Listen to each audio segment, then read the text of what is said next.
नमस्कार, India voice पर बहुत स्वागत है आपका। आप देख रहे हैं हमारा खास कार्यक्रम रिपोर्टर्स लाइव और मैं हूं आपके साथ प्रियंका मिश्रा। रिपोर्टर्स लाइव में हम अपने तमाम संवाददाताओं से दिन भर की बड़ी खबरों की जानकारी लेते हैं और आप तक पहुंचाते हैं। तो चलिए शुरुआत करते हैं हमारे खास कार्यक्रम रिपोर्टर्स लाइव की। सबसे पहले बात करेंगे, सीएम धामी ने आज किया इन्वेस्टर्स मीट का आगाज। उत्तराखंड को मिलेगी क्या क्या सौगात, बता रहे हैं हमारे सहयोगी तिलक चावला जी।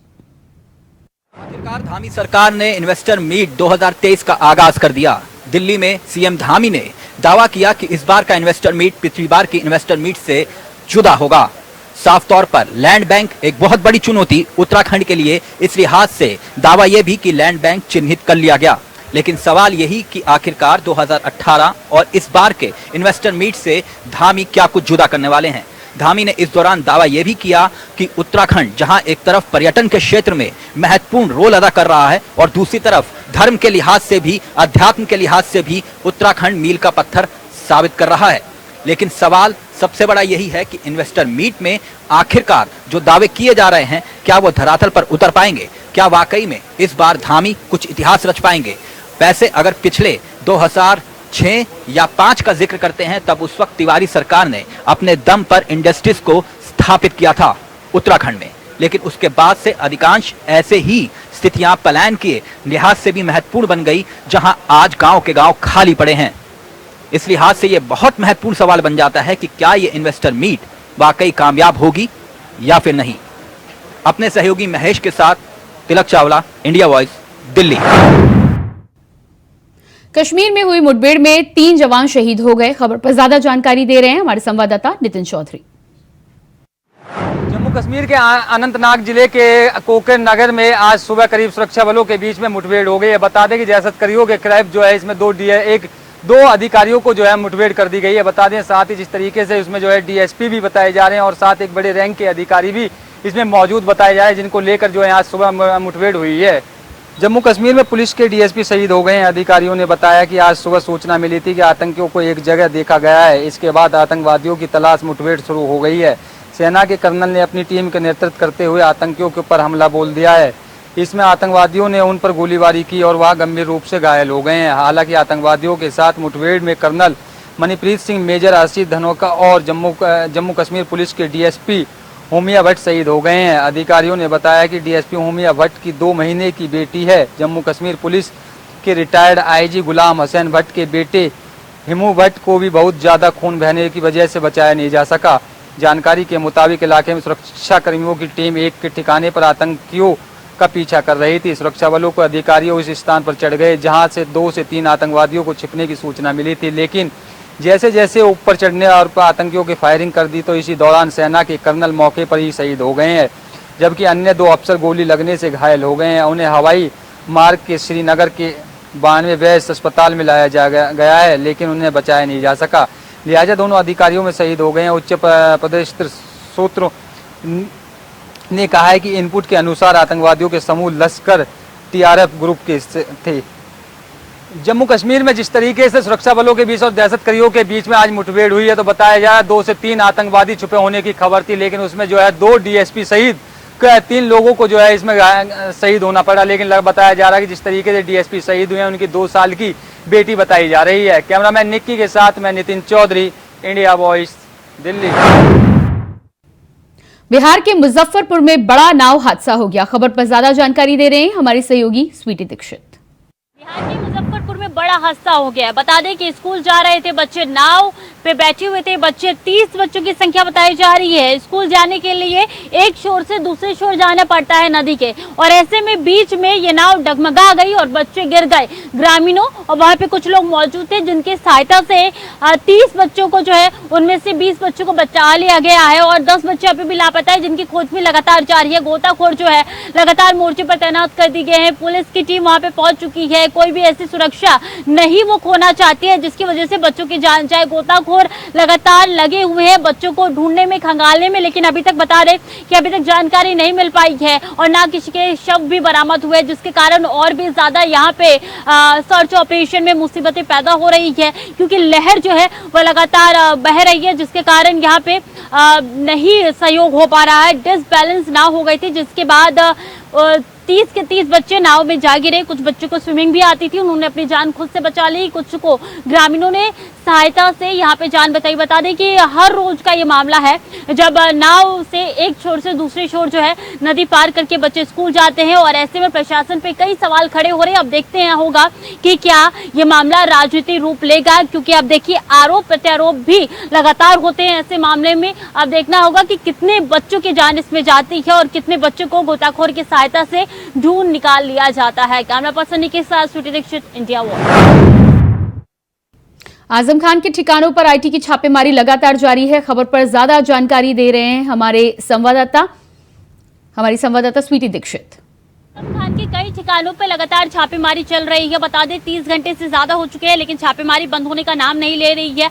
आईटी की कई टीम जो है ना सिर्फ आजम खान बल्कि उनके कई ऐसे सहभागी है और उनके घर भी छापेमारी कर रही है। ना सिर्फ उत्तर प्रदेश बल्कि यूपी में भी एमपी में भी यही तस्वीरें निकल के सामने आ रही है। 60 से ज्यादा ऐसे टोटल संख्या बताई जा रही है जहाँ पे छापेमारी चल रही है। अब देखिए छापेमारी कल सुबह 7 बजे से यानी कि बुधवार सुबह 7 बजे से चल रही है, और अभी तक की बात की जाए तो कुछ ज्वेलरी मिले हैं जिनका आकलन किया जा रहा है कि इनका कितना रेट होगा।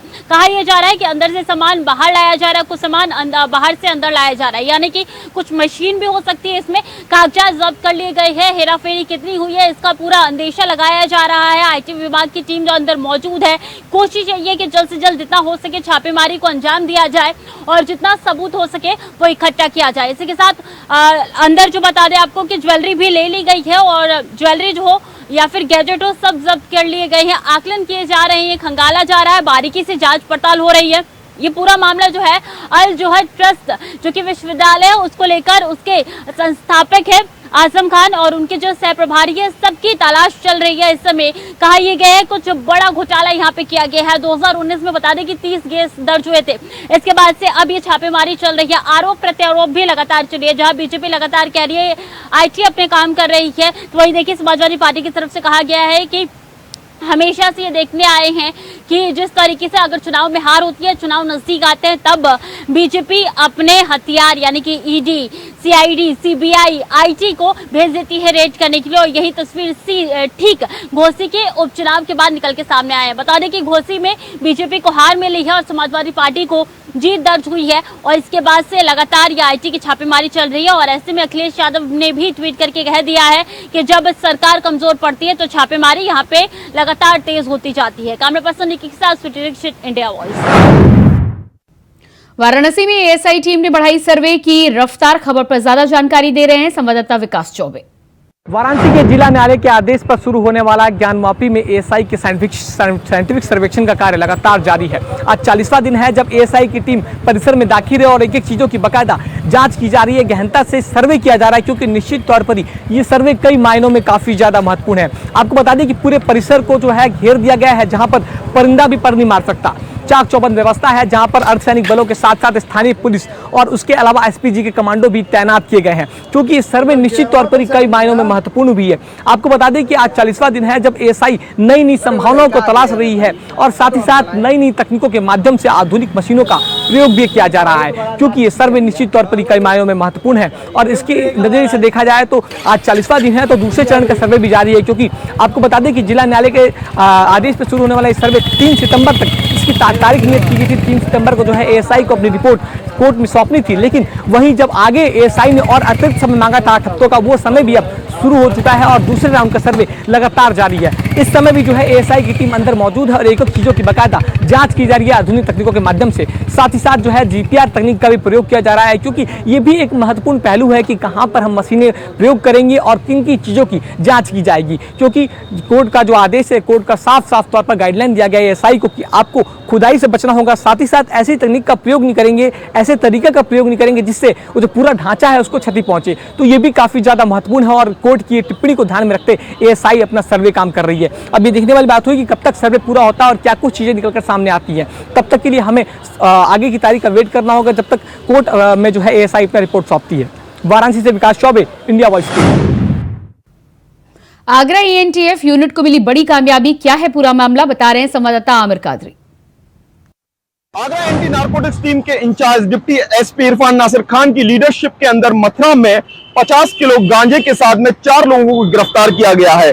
यह गांजा नेपाल से तस्करी कर मथुरा लाया जा रहा था, लेकिन मुखबिर की सूचना पर एंटी नारकोटिक्स टीम ने इस ऑपरेशन को अंजाम दिया है। इस गांजे को पुष्पा मूवी की तर्ज पर स्मगलिंग की जा रही थी। एक कार के बोनट के अंदर पैकेटों को बनाकर सेट कर उसको लाया जा रहा था, लेकिन एंटी नारकोटिक्स टीम की इंफॉर्मेशन मिली थी। इंफॉर्मेशन के आधार पर एंटी नारकोटिक्स टीम ने यमुना एक्सप्रेस वे मथुरा के साइड चेकिंग अभियान चलाया, जिस दौरान इस गाड़ी को पकड़ा गया। उस गाड़ी के अंदर 50 किलो गांजा बरामद किया गया। साथ ही 4 लोगों को गिरफ्तार किया है, जिनको जेल भेज दिया गया है। एंटी नारकोटिक्स टीम लगातार ऐसी स्मगलरों के ऊपर कार्रवाई कर रही है। आगरा में भी कई एंटी नारकोटिक्स टीम ने कार्य किए हैं और ये सबसे बड़ी कार्रवाई है एंटी नारकोटिक्स टीम की, जो कि मथुरा यमुना एक्सप्रेस पर की गई है, जिसमें कि 50 किलो गांजा बरामद किया है। लगभग 3 करोड़ रुपए का गांजा बरामद किया गया है। आगरा से आमिर कादरी, इंडिया वॉइस। अमरोहा में ऑपरेशन लंगड़ा लगातार जारी है। खबर पर ज्यादा जानकारी दे रहे हैं संवाददाता मोहम्मद इमरान। अमरोहा पुलिस का ऑपरेशन लंगड़ा लगातार जारी है। अमरोहा में पुलिस और बदमाश के बीच मुठभेड़ हुई है। मुठभेड़ में एक 25,000 का इनामी बदमाश पैर में गोली लगने से घायल हुआ है। वहीं बदमाश के पास से एक मोटरसाइकिल, तमंचा और कारतूस भी बरामद हुआ है। पूरा मामला अमरोहा जनपद के रजबपुर थाना क्षेत्र के निपोनिया के जंगल का पूरा मामला, जहां पर पुलिस ने मुखबिर से मिली सूचना के आधार पर एसओजी टीम के साथ मिलकर बदमाश की धरपकड़ शुरू की थी, जहां पर बदमाश ने पुलिस पर फायरिंग शुरू कर दी थी। जिसके बाद जवाबी कार्रवाई में पुलिस ने फायरिंग की तो बदमाश के पैर में गोली लगी है, जिसके बाद वो घायल हो गया। वहीं इस सारे मामले में बदमाश को इलाज के लिए जिला अस्पताल में भर्ती करा दिया। पुलिस अधीक्षक अनुपम सिंह के आदेश के बाद जनपद भर में लगातार जो इनामी बदमाश है उनके खिलाफ अभियान चलाकर लगातार कार्रवाई की जा रही है। उसी क्रम में पुलिस उन बदमाशों की धरपकड़ के लिए लगातार अभियान चला रही थी। उसी क्रम में निपोनिया जंगल के आसपास एक बदमाश के छिपे होने की सूचना मिली, जिसके बाद एसओजी टीम और पुलिस रजबपुर पुलिस ने संयुक्त रूप से कार्रवाई करते हुए बदमाश को गिरफ्तार किया। बदमाश को मुठभेड़ के बाद गिरफ्तार किया, जिसके पैर में गोली लगी है। वहीं बदमाश पर 25,000 का इनाम था, जिसके पास से एक बाइक, एक मोटरसाइकिल और तमंचा और अवैध कारतूस बरामद हुए हैं। फिलहाल पुलिस ने आरोपी पर संबंधित धाराओं में कार्रवाई करके जेल भेजने की बात कही है। अमरोहा से इंडिया वॉइस के लिए मोहम्मद इमरान की रिपोर्ट। मुरादाबाद में एक वीडियो वायरल हो रहा है। खबर के बारे में बता रहे हैं संवाददाता शारिक सिद्दीकी। मूसलाधार बारिश का असर मैदानी इलाकों में भी देखने को मिला है, जहां पर मैदानी इलाकों में कई स्थानों पर रामगंगा नदी का जलस्तर बढ़ने से कई स्थानों पर जलभराव हो गया है। इसके साथ ही मुरादाबाद जनपद में एक वीडियो सोशल मीडिया पर तेजी से वायरल हो रहा है, जिसमें कुछ लोग जामा मस्जिद के पुल से रामगंगा नदी में छलांग लगाते हुए दिखाई दे रहे हैं। जिस वीडियो का संज्ञान तुरंत ही मुरादाबाद जनपद में प्रशासनिक आला अधिकारियों के द्वारा मामले का संज्ञान लिया गया। जिला अधिकारी मुरादाबाद ने इस पूरे मामले को लेकर संज्ञान लेते हुए कार्यवाही के आदेश दिए। दरअसल अभी हाल ही में कुछ दिन पहले एक हादसा हुआ था, जिसमें रामगंगा नदी के अंदर डूबने की वजह से 3 बच्चों की मौत हो गई थी, जिसमें से 2 बच्चों के शव मिल गए थे और एक बच्चे का शव अभी तक नहीं मिल पाया। इसके साथ ही मुरादाबाद जनपद के रामगंगा नदी के अंदर छलांग लगाकर नहाने के मामले में मुरादाबाद जनपद में प्रशासनिक अधिकारियों के द्वारा संज्ञान ले लिया गया। मामले में कार्यवाही की बात भी कही जा रही है। शारिक सिद्दीकी, मुरादाबाद। कोरबा में 15 वर्षीय नाबालिग लड़की सामूहिक बलात्कार का शिकार हुई है। खबर के बारे में ज्यादा जानकारी दे रहे हैं हमारे संवाददाता सुहेल किदवई। एक नाबालिग के साथ अनाचार का ये मामला 1 साल पुराना है, लेकिन ये मामला अभी भी उतना ही ताज़ा है जितना कि पहले था। बल्कि ये जो केस है, ये जो नाबालिग बच्ची के साथ सामूहिक अनाचार है, 4 लोगों ने मिलकर जो सामूहिक अनाचार किया है, ये और भी विभत्स हो गया है। ये केस उस बच्ची के साथ एक तो अनाचार किया जाता है, सामूहिक अनाचार नाबालिग बच्ची के साथ, और ऊपर से दर दर भटक रही है, पुलिस के चक्कर लगा रही है, वकीलों के चक्कर लगा रही है, अदालत के चक्कर लगा रही है। ना तो आरोपियों को गिरफ्तार किया गया और ना ही उसका सुनने वाला कोई नहीं है। जरा सोचिए, एक बच्ची के साथ, नाबालिग बच्ची के साथ अनाचार होता है और वो 4 माह की गर्भवती हो जाती है और उसके बाद वो पुलिस के पास जाती है, लेकिन पुलिस झूठा आरोप है कह करके उसके भाई को और उसके पिता को, नाबालिग बच्चे के, जेल में डाल देती है। ले दे करके वकील किया जाता है, वो स्थानीय लोग मिलकर वकील करते हैं और वकील करने के बाद जब वकील उसके माता पिता को बाहर निकालता है जमानत पे, तो वो लोग अपनी बच्ची को लेकर के एसपी ऑफिस जाते हैं, पुलिस अधीक्षक कार्यालय जाते हैं न्याय की गुहार के लिए। लेकिन आपको बता दूं, यहाँ भी उसको न्याय नहीं मिलता है। कहाँ कहाँ नहीं भटक रही वो बच्ची। अपने पेट में वो नाबालिग बच्ची 4 महीने का गर्भ लेकर के अभी भी भटक रही है, लेकिन उसको न्याय नहीं मिल रहा है। अब लास्ट में उसके पास एक ही विकल्प बचता है कि वो अपने परिवार के साथ आत्मदाह कर ले, और वो इसको लेकर के कलेक्टर के पास जाने वाली है। ये कल की खबर आपको दे रहा हूँ। कलेक्टर के पास जाकर के उसने गुहार लगाया है कि हमको और हमारे परिवार को स्वेच्छा मृत्यु करने की अनुमति दी जाए। जरा सोचिए, जिन आरोपियों के ऊपर पॉस्को एक्ट लगना था, जिन आरोपियों को जेल के सीखचों के पीछे होना था, वही आरोपी खुलेआम घूम रहे हैं और एक नाबालिग बच्ची न्याय के लिए दर दर भटक रही है। रायबरेली में पुलिस हुई अलर्ट, क्या है वजह? खबर पर ज्यादा जानकारी दे रहे हैं हमारे संवाददाता राजू तिवारी। मिर्जापुर के बैंक में हुई लूट की वारदात के बाद रायबरेली जिला प्रशासन भी हाई अलर्ट मोड में देखने को मिल रहा है। बता दें कि जानकारी देते हुए एसपी आलोक प्रियदर्शी के द्वारा बताया गया है कि सभी बैंकों के आसपास व सार्वजनिक स्थलों पर पुलिस की मुस्तैदी की गई है और इसमें जो पुलिसकर्मी लापरवाही बरतेंगे उन पर भी सख्त कार्यवाही करने की बात कही है। उनके द्वारा साफ तौर पे ये अंदेशा जताते हुए कहा गया है कि आसपास के जनपदों में हुई आपराधिक घटनाओं के बाद रायबरेली पुलिस को एक्टिव किया गया है और साफ तौर पे निर्देश दिए गए हैं। सभी थाना अध्यक्षों को साफ तौर पे कहा गया है कि अगर ऐसे थानेदार किसी तरह से लापरवाही बरतेंगे तो वो कार्यवाही के लिए तैयार रहें। एसपी आलोक प्रियदर्शी के द्वारा साफ तौर पर जिले में जो पुलिस एक्शन है उसको एक्टिव करने की बात कही गई है और उनकी मंशा साफ तौर पे देखने को मिल रहा है कि उनके द्वारा कहीं ना कहीं आपराधिक घटनाओं को बचाने के लिए वो इस समय पुलिस को एक्शन मोड में लाने की बात कर रहे हैं। बता दें कि मिर्जापुर में हुई बैंक में दिन दहाड़े लूट व डकैती जैसी घटना के बाद वो लगातार एक्टिव देखने को मिल रहे हैं और पुलिस को भी वो लगातार इस एक्शन में देखना चाह रहे हैं कि कहीं कोई अप्रिय घटना ना हो सके। आपको बता दें जैसे बस स्टॉप हो गया, शराब के ठेके हो गए, बैंक हो गए, वहां पर पुलिस भी जाकर चेकिंग करेगी और गश्त भी बढ़ाई गई है। वहीं 112 डायल 112 के रूट में भी उनके द्वारा डायवर्जन किया गया है और उनके द्वारा कहा गया है कि जो गश्त है उसको बढ़ा दी जाए और जो संदिग्ध वाहन व व्यक्ति हैं उन लोगों की चेकिंग की जाए। तो इस तरह से रायबरेली जिला प्रशासन कहा जा सकता है कि इन दिनों एक्शन मोड में है और लगातार अपराधियों व अपराध पर धरपकड़ बनाने के लिए वो इस समय एक्शन मोड में देखने को मिल रही है। Raju Tiwari, India Voice, Raebareli. रायबरेली में हापुड़ कांड को लेकर अधिवक्ताओं का बड़ा आक्रोश देखने को मिला है। खबर पर ज्यादा जानकारी दे रहे हैं संवाददाता राजू तिवारी। हापुड़ में हुई घटना के बाद अधिवक्ताओं में रोष देखने को मिल रहा है। बता दें कि रायबरेली जिले में हापुड़ की घटना के बाद वकीलों में काफी आक्रोश देखा जा रहा है और अधिवक्ता लगातार कार्य बहिष्कार पर देखे जा रहे हैं। बता दें कि आज रायबरेली के अधिवक्ताओं द्वारा पुरजोर विरोध करते हुए रजिस्ट्री कार्यालय में रजिस्ट्री होने से पूरी तरह से पाबंद लगाने की बात कही गई है और वहां पर जो खास बात रहेगी, जो रजिस्ट्री कराने वाले लोग आए हुए थे उनमें और अधिवक्ताओं में भी नोकझोंक देखने को मिला। बता दें कि अधिवक्ताओं के द्वारा साफ तौर पर प्रशासन व सरकार से गुजारिश कर रहे हैं और इसी का विरोध कर रहे हैं कि जो उसमें शामिल अधिकारी व कर्मचारी हैं उनके ऊपर दंडात्मक कार्यवाही की जाए।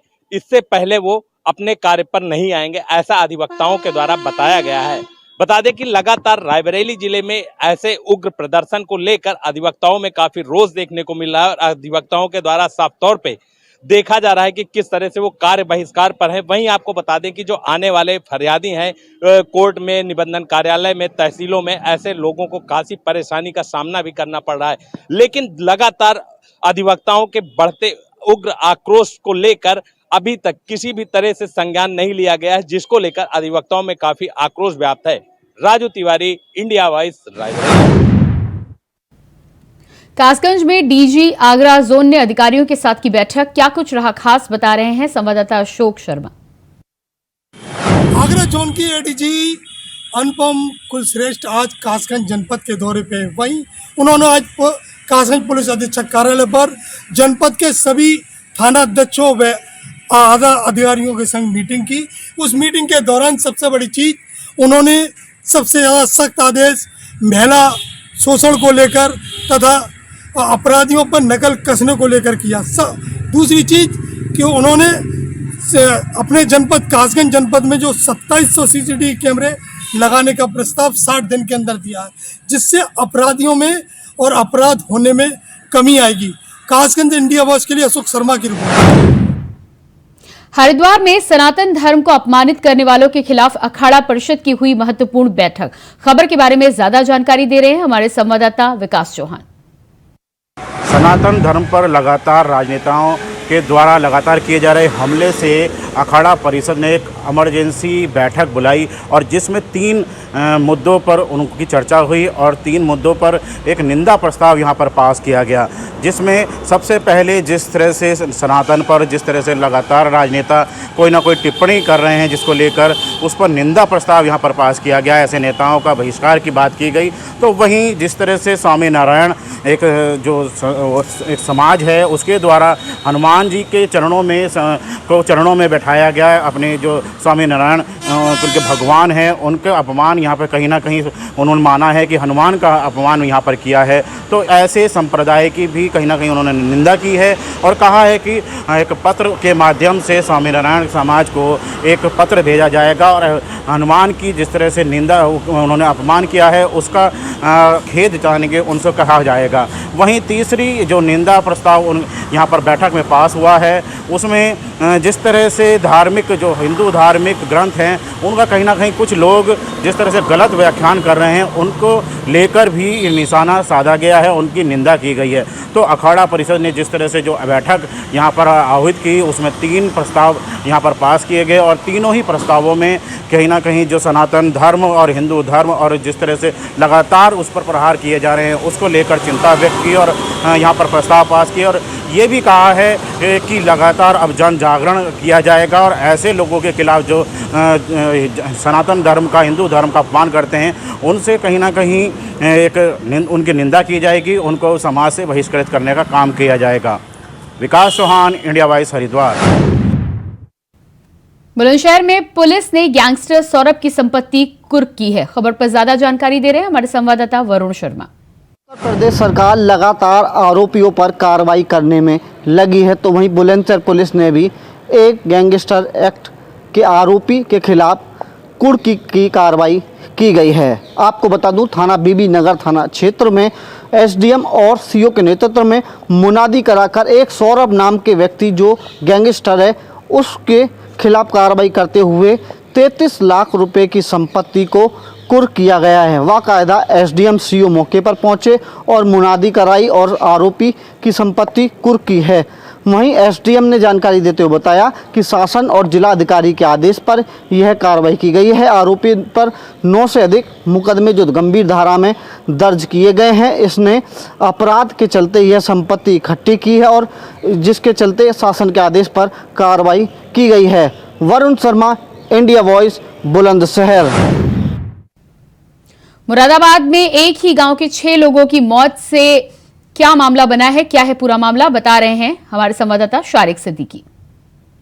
मुरादाबाद जनपद के बिलारी थाना इलाके के देहात में एक साथ एक ही अलग अलग परिवार के 6 लोगों की एक ही गांव में मौत हो गई, जिसकी जानकारी जैसे ही मुरादाबाद जनपद में स्वास्थ्य विभाग को और जिला प्रशासन के अधिकारियों को लगी है, तुरंत ही जिला प्रशासन और स्वास्थ्य विभाग की टीम के द्वारा गांव में पहुंच गए हैं। तुरंत ही गांव में पहुंचकर लोगों के सैंपल लिए गए। दरअसल संदिग्ध बुखार के चलते 6 लोगों की मौत एक गाँव में होने से परिवार वालों का रो रो कर बुरा हाल है। मृतकों के परिजनों का रो रहे हैं और उसके बाद ही मुरादाबाद जनपद में तमाम स्वास्थ्य विभाग के अधिकारियों ने गाँव के अंदर पहुंचकर लोगों के सैंपल लिए गए हैं, जिसमें डेंगू मलेरिया का खतरा ग्रामीणों को सता रहा है और गांव के अंदर भी चारों तरफ गंदगी फैली हुई है, जिसकी वजह से मुरादाबाद जनपद में 6 लोगों की संदिग्ध परिस्थितियों में मौत की जानकारी स्वास्थ्य विभाग के अधिकारियों को मिली। स्वास्थ्य विभाग के अधिकारियों के द्वारा मामले का संज्ञान लिया गया। इस पूरे प्रकरण में स्वास्थ्य विभाग की टीमें गाँव में पहुंची हैं, जहाँ पर स्वास्थ्य विभाग की टीमों के द्वारा तमाम लोगों के सैंपल लेकर लैब में भेज दिए गए। मृतक के परिवार वालों के भी सैंपल स्वास्थ्य विभाग की टीम के द्वारा लिए गए हैं। संदिग्ध बुखार से एक ही परिवार में मौत हुई है, इसके साथ ही गांव के अन्य परिवारों में भी कुल 6 लोगों की मौत हुई है। शारिक सिद्दीकी, मुरादाबाद। लक्सर में डेंगू के प्रकोप से बचा हड़कंप। खबर पर ज्यादा जानकारी दे रहे हैं संवाददाता जसवीर सिंह। क्षेत्र में डेंगू का कहर लगातार जारी है। लक्सर के कई मोहल्ले हॉटस्पॉट बन गए हैं और स्वास्थ्य विभाग द्वारा लगातार लोगों की जांच का काम किया जा रहा है। इसके अलावा प्रशासन यानी एसडीएम गोपाल सिंह चौहान और नगर पालिका के ईओ द्वारा फील्ड में उतर करके लोगों को जागरूक किया जा रहा है। जिस प्रकार देहात क्षेत्र में आशा कार्यकर्ता और एएनएम्स द्वारा लोगों को डेंगू से बचाव के टिप्स दिए जा रहे हैं, उसी तरह नगर क्षेत्र में भी एक महाअभियान चला जा रहा है। साफ तौर पर लोगों को बताया जा रहा है कि साफ पानी रुकने ना दें, खासकर अपने कूलर और छत पर रखे बर्तनों का ध्यान रखें। कहीं ऐसा ना हो कि डेंगू का लार्वा पनपे और बड़ी मुसीबत खड़ी हो जाए, क्योंकि अभी एक माह के भीतर करीब 100 से अधिक लोग डेंगू की चपेट में आ चुके हैं। कुछ लोगों की मृत्यु भी हुई है। हालांकि प्रशासन ने इनकार कर दिया, लेकिन कहीं ना कहीं ग्रामीण आरोप लगा रहे हैं कि स्वास्थ्य विभाग और प्रशासन की लापरवाही की वजह से डेंगू तूल पकड़ रहा है, यानी डेंगू का प्रकोप बढ़ रहा है। अब इस महाअभियान के बाद कितना सुधार होता है, यानी डेंगू की रोकथाम कितनी हो पाती है, देखने वाली बात है। लेकिन फिलहाल तो प्रशासन एड़ी चोटी का जोर लगा करके डेंगू की रोकथाम पे लगा हुआ है। जसवीर सिंह, इंडिया वॉइस, अक्सर। और इसी के साथ रिपोर्टर्स लाइव में इतने ही। खबरों के लिए बने रहिए इंडिया वॉइस के साथ। नमस्कार।